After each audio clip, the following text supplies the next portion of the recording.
Hello friends, welcome back to अन्वेषरा channel. आज हम लोग पढ़ेंगे भारत में प्राच्य, पारंपरिक और गैर पारंपरिक अधिगम कार्यक्रम। ठीक है, तो आज हम लोग इस टॉपिक को पढ़ेंगे। ये जो टॉपिक है ये हमारे यूजीसी नेट के फर्स्ट पेपर में है। ठीक है, यूनिट 10 में। तो आज हम लोग इस टॉपिक को पूरे डिटेल से समझेंगे। ठीक है, तो चलिए पढ़ना स्टार्ट करते हैं। देखिए, सबसे पहले हम लोग समझते हैं कि प्राच्य अधिगम कार्यक्रम क्या है। ठीक है, तो प्राच्य अधिगम कार्यक्रम को इंग्लिश में ओरिएंटल प्रोग्राम इन इंडिया कहा जाता है। ठीक है, तो प्राच्य अधिगम को ओरिएंटल प्रोग्राम कहा जाता है। ठीक है, तो देखिए प्राच्य अधिगम, ठीक है, हम लोग समझते हैं कि प्राच्य अधिगम क्या होता है। ठीक है, आखिर ये क्या होता है। ठीक है, तो देखिए किसी कौशल के सीखने पर बल देता है। ठीक है, तो ये जो प्राच्य अधिगम है, ठीक है, ये किसी कौशल के सीखने पर बल देता है। ठीक है, इसको सीखने के बाद तुरंत रोजगार मिल जाता है। ठीक है, तो इस स्किल को, ठीक है, सीखने के बाद तुरंत रोजगार मिल जाता है। ठीक है, उदाहरण हम लोग देख सकते हैं, जैसे web designing, beautician, animation program, stock market course. ठीक है, स्टॉक मार्केट कोर्स। ठीक है, तो ये सारे, ठीक है, ये सारे स्किल सीखने के बाद हमें रोजगार तुरंत मिल जाता है। ठीक है, इसको हम लोग बहुत आसानी से समझ सकते हैं कि देखिए ब्यूटिशियन का जो कोर्स है, ठीक है, वेब डिजाइनिंग का जो कोर्स है, ठीक है, वो 6 महीना या फिर 1 साल का होता है। ठीक है, इसको सीखने के बाद, ठीक है, तुरंत हमको रोजगार मिल जाता है। ठीक है, और इसके अंतर्गत किसी विदेशी भाषा के कोर्स सीखना आदि भी शामिल है। ठीक है, तो कोई विदेशी भाषा भी आप लोग सीख सकते हैं। ठीक है, जैसे फ्रेंच का भाषा सीख लिए। ठीक है, तो विदेशी भाषा सीखने के बाद भी आपको, ठीक है, ऑनलाइन रोजगार मिल सकता है। ठीक है, तो ये प्राच्य अधिगम क्या होता है, किसी कौशल के सीखने पर बल दिया जाता है। ठीक है, और इसको सीखने के बाद तुरंत रोजगार मिल जाता है। ठीक है, चलिए अब हम लोग थोड़ा विस्तार से पढ़ते हैं। ठीक है, तो देखिए भारत में प्राच्य अधिगम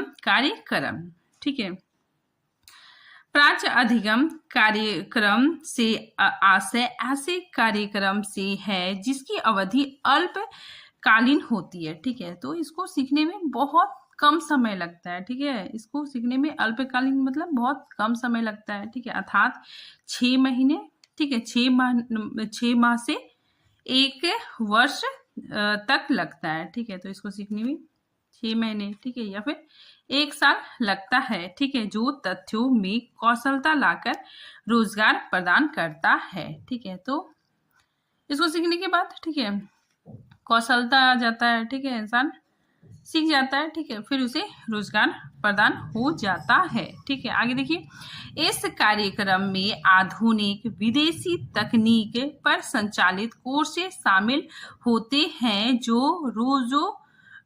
रोजगारों उन्मुख होते हैं। ठीक है, तो इस कार्यक्रम के अंतर्गत, ठीक है, आधुनिक विदेशी तकनीक भी आते हैं। ठीक है, और ये जो तकनीक है, ठीक है, आधुनिक विदेशी तकनीक सीखने के बाद भी जो मतलब जो सीखता है, ठीक है, उसे रोजगार मिल जाता है।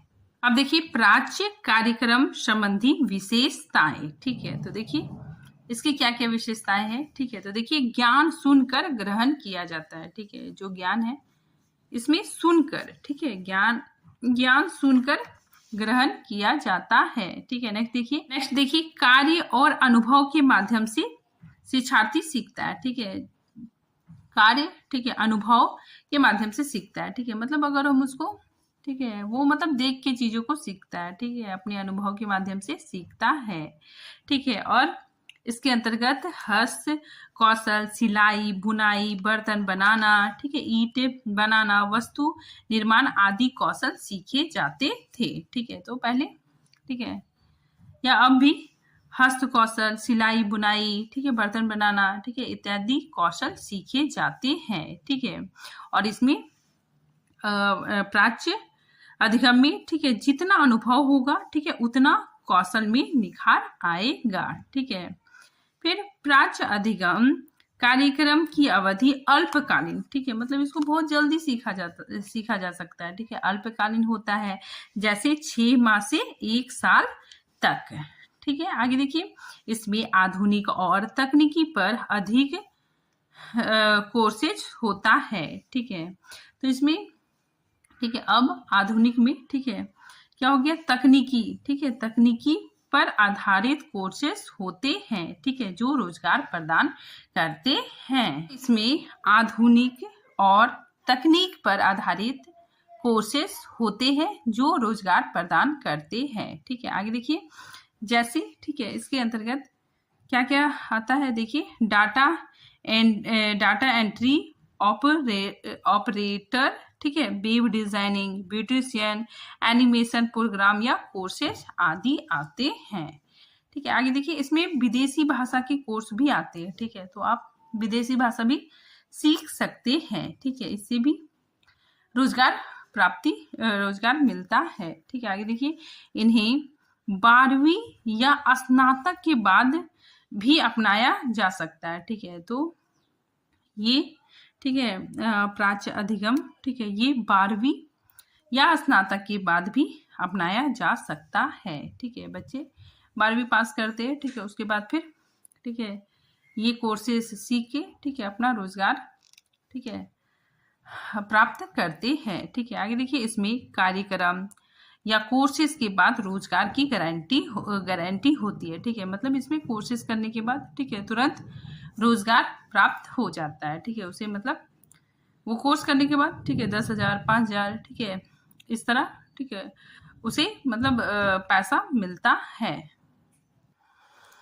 यह सीखने में सरल होता है, ठीक है, यह सीखने में सरल होता है तथा कम समय में सीखा जा सकता है, ठीक है। आगे देखिए, नोट में कि भारत में प्रधानमंत्री युवा कौशल विकास योजना 2015 के अंतर्गत 12वीं, ठीक है, 12वीं पास विद्यार्थियों के लिए ओरिएंटल प्रोग्राम को चलाया जा रहा है, ठीक है, और उन्हें रोजगार सुलभ कराया जा रहा है, ठीक है। तो भारत सरकार द्वारा भी चलाया जा रहा है, ठीक है, ओरिएंटल प्रोग्राम, ठीक है, और इसके जरिए युवाओं को, ठीक है, युवा लोग कौशल सीखे, ठीक है, रोजगार प्राप्त कर रहे हैं, ठीक है।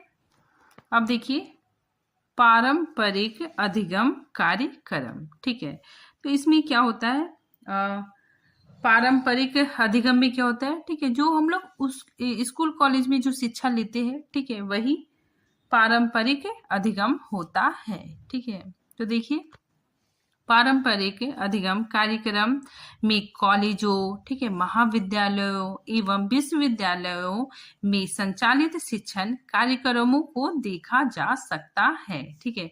इसमें ज्ञान के साथ बौद्धिकता वाले कोर्स को अपनाकर रोजगार उन्मुख बनाने का प्रयास किया जाता है, ठीक है। तो जो परंपरा से चला आ रहा है, ठीक है, जो हम लोग स्कूल कॉलेज में पढ़ते हैं, ठीक है, जिस तरह से, ठीक है, जिस सिस्टमेटिक ढंग से पढ़ते हैं, ठीक है, तो वही पारंपरिक अधिगम होता है, ठीक है। अब देखिए, पारंपरिक अधिगम कार्यक्रमों की विशेषताएं, ठीक है, तो देखिए इसकी क्या क्या विशेषताएं, देखिए, पारंपरिक अधिगम कार्यक्रम पहले से चला रहा है, ठीक है, मतलब ये जो शिक्षा है, ठीक है, ये बहुत पहले से चला आ रहा है, ठीक है, मतलब गुरुकुल टाइम से चला आ रहा है, ठीक है, जब गुरुकुल में शिक्षा दी जाती थी, ठीक है, तो उस समय से चला आ रहा है, ठीक है, तो पहले से चला आ रहा है, ठीक है, और इसमें श्यामपट्ट और चौक के माध्यम से पढ़ाया जाता है, ठीक है, टीचर, ठीक है, श्यामपट्ट और चौक से पढ़ाते हैं, ठीक है, शिक्षक श्यामपट्ट में लिख देते हैं, ठीक है, शिक्षार्थी नोट करते हैं, ठीक है, अपनी कॉपी में लिखते हैं, पढ़कर परीक्षा पास करना इसका मुख्य उद्देश्य होता है। इसके अंतर्गत स्कूल कॉलेज की शिक्षा आती है, ठीक है। तो देखिए आगे, इसमें सामान्य कोर्सेज जैसे स्नातक, ठीक है, परास्नातक, MBA, ठीक है, LLB आदि कोर्सेज किया जाता है, ठीक है, कोर्सेज को देखा जा सकता है, ठीक है, जो रोजगार प्रदान करते हैं, ठीक है। तो हम लोग, ठीक है, स्नातक, परास्नातक, ठीक है, LLB आदि कोर्सेज करते हैं, ठीक है, और पढ़ते पढ़ते, ठीक है, हमारा मतलब जॉब लग जाता है, ठीक है, रोजगार प्राप्त हो जाता है, ठीक है। फिर देखिए इसमें रोजगार प्राप्ति में समय अधिक लगता है, ठीक है, तो इसमें समय बहुत अधिक लगता है, ठीक है। प्राच्य अधिगम में, ठीक है, 6 महीना, ठीक है, या फिर एक साल सीखने के बाद रोजगार मिल जाता है, ठीक है, लेकिन इसमें अधिक समय लगता है, ठीक है। फिर आगे देखिए यह शिक्षक केंद्रित अधिगम होता है, ठीक है, मतलब ये टीचर सेंटर लर्निंग होता है, ठीक है, मतलब इसमें, ठीक है, शिक्षक केंद्र में होता है, ठीक है। आगे देखिए बच्चे सुनकर और ऑब्जर्वेशन करके, ठीक है, निरीक्षण करके सीखते हैं, ठीक है, बच्चे, ठीक है, टीचर जो पढ़ाते हैं, ठीक है, उसको सुनते हैं, ठीक है, और ऑब्जर्व करके सीखते हैं, ठीक है। आगे देखिए बच्चे का मूल्यांकन पारंपरिक तरीके से कोई लिखित एग्जाम ले ली जाती है, ठीक है, तो बच्चे का, ठीक है, अगर मूल्यांकन लेना है, ठीक है, तो मूल्यांकन करना है, ठीक है, तो बच्चे का लिखित एग्जाम लिख के, ठीक है, उसका रिजल्ट दे दिया जाता है, ठीक है, तो अगर उसका मूल्यांकन करना है तो क्या करते हैं, लिखित एग्जाम लेते हैं, ठीक है। आगे देखिए इसके अंतर्गत प्रगतिशील शिक्षण को अपनाने का प्रयास किया जाता है, ठीक है। इस कार्यक्रम में ज्ञान, बौद्धिकता तथा रोजगार मूलक उद्देश्य समाहित होते हैं। नेक्स्ट देखिए गैर पारंपरिक अधिगम कार्यक्रम, ठीक है, तो देखिए गैर पारंपरिक अधिगम में क्या क्या होता है, ठीक है, पहले समझिए, ठीक है, गैर पारंपरिक अधिगम क्या होता है, ठीक है, जिस तरह नॉन फॉर्मल में, ठीक है, दूरस्थ शिक्षा, मुक्त शिक्षा, पौध शिक्षा इसके अंतर्गत आती है, ठीक है। उसी तरह गैर पारंपरिक अधिगम के अंतर्गत पत्रचार शिक्षा, ठीक है, मुक्त शिक्षा आदि इसके अंतर्गत आते हैं, ठीक है। तो गैर पारंपरिक अधिगम के अंतर्गत पत्रचार शिक्षा, ठीक है, मुक्त शिक्षा आदि इसके अंतर्गत आते हैं, ठीक है। तो चलिए अब हम इसको पूरे डिटेल से पढ़ते हैं। देखिए गैर पारंपरिक अधिगम कार्यक्रम पारंपरिक अधिगम से अलग है, ठीक है, तो गैर पारंपरिक अधिगम, ठीक है, जो पारंपरिक अधिगम है, ठीक है, उससे अलग है, ठीक है, जो हम लोग स्कूली शिक्षा लेते हैं, ठीक है, उससे अलग है, ठीक है। इसमें शिक्षण कार्यक्रम को स्वतंत्र ऑनलाइन, ठीक है, इसको ऑनलाइन भी सीख सकते हैं, ठीक है, स्वतंत्र ऑनलाइन शिक्षा, मॉर्निंग पाठ्यक्रम आदि रूपों में संचालित किया जाता है, ठीक है। आगे देखिए इसमें आधुनिक अधिगम पद्धतियों के साथ सूक्ष्म पहलुओं को समाहित किया जाता है, ठीक है, जिससे कोई भी व्यक्ति स्वतंत्र रूप से, ठीक है, कोई भी व्यक्ति, ठीक है, स्वतंत्र रूप से लाभान्वित हो सकता है।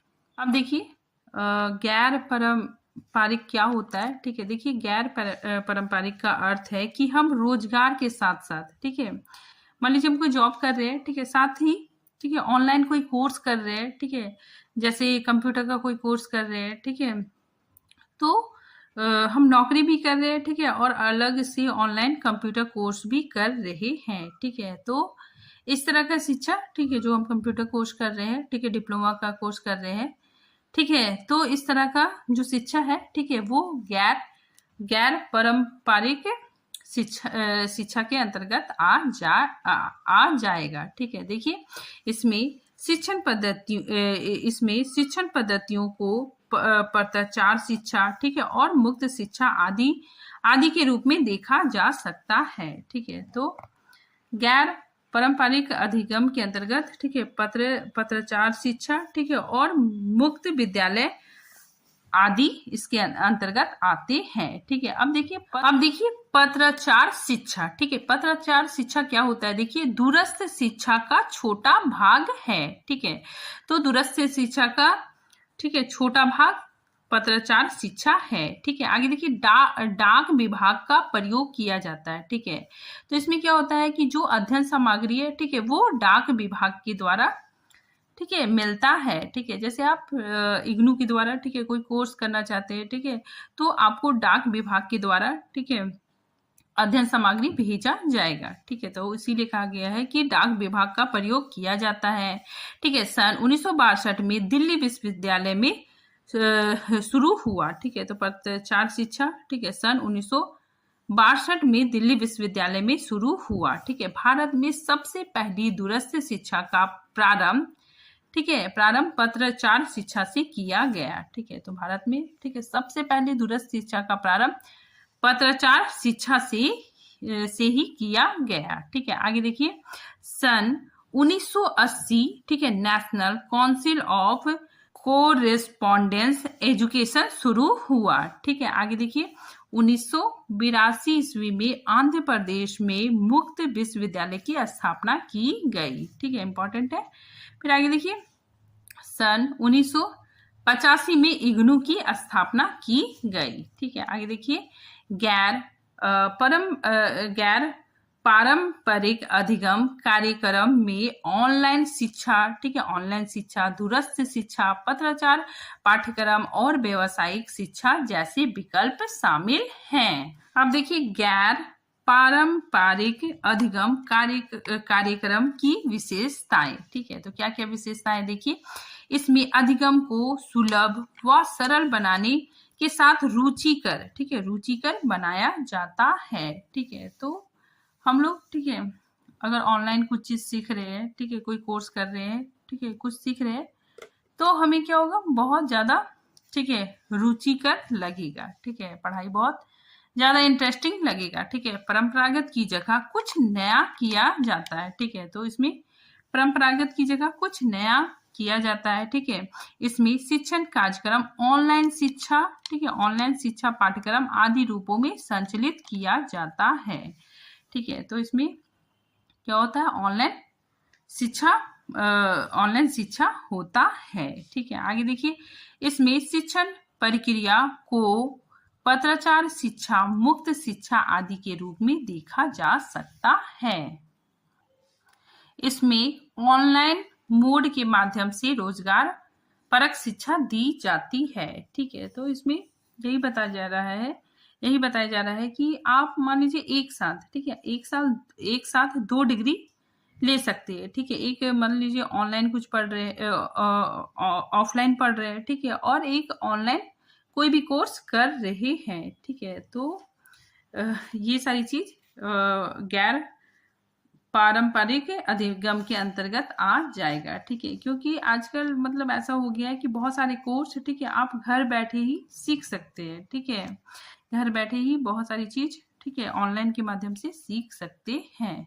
गैर पारंपरिक शिक्षा में छात्रों को सीखने की विविधता, ठीक है, बच्चा जब ऑनलाइन सीखेगा, ठीक है, तो वो, ठीक है, उसको सीखने की विविधता मिलेगी। ठीक है, क्योंकि वो एक टॉपिक मतलब जब खोलेगा, ठीक है, तो उसको बहुत सारी वीडियो मिलेंगे। ठीक है, तो वो विभिन्न तरीके से सीख सकता है। ठीक है, तो सीखने की विविध अवसर प्राप्त होते हैं। ठीक है, छात्र स्वतंत्र रूप से स्वगति से अध्ययन करते हैं। ठीक है, बच्चे मतलब खुद, ठीक है, अपने आप सीखते हैं। ठीक है, या समस्या कथन, समस्या समाधान, शोध, मस्तिष्क उद्दीलन एवं छात्र शिक्षक के परस्पर सहयोग पर आधारित है। ठीक है, तो बच्चा, ठीक है, जो स्टूडेंट है, ठीक है, अगर वो ऑनलाइन सीख रहा है, ठीक है, कोई कोर्स लिया है, ठीक है, ऑनलाइन सीख रहा है, तो वो मतलब उसको अगर समस्या हो रही है, ठीक है, तो वो मतलब टीचर से, ठीक है, पूछ भी सकता है। ठीक है, तो छात्र शिक्षक के परस्पर सहयोग पर आधारित होता है।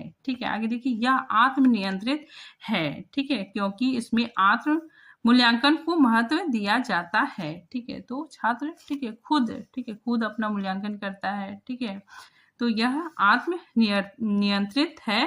ठीक है, और इसमें आत्म मूल्यांकन को महत्व दिया जाता है। ठीक है, आगे देखिए, यह सहयोग एवं सहकारिता पर आधारित है। ठीक है, आगे देखिए, गैर पारंपरिक शिक्षा में, ठीक है, कंट्रोल, ठीक है, किसके हाथ में होता है, तो स्टूडेंट के हाथ पे होता है। ठीक है, जबकि पारंपरिक शिक्षा में शिक्षक, ठीक है, शिक्षक पर ही सारा कंट्रोल होता है।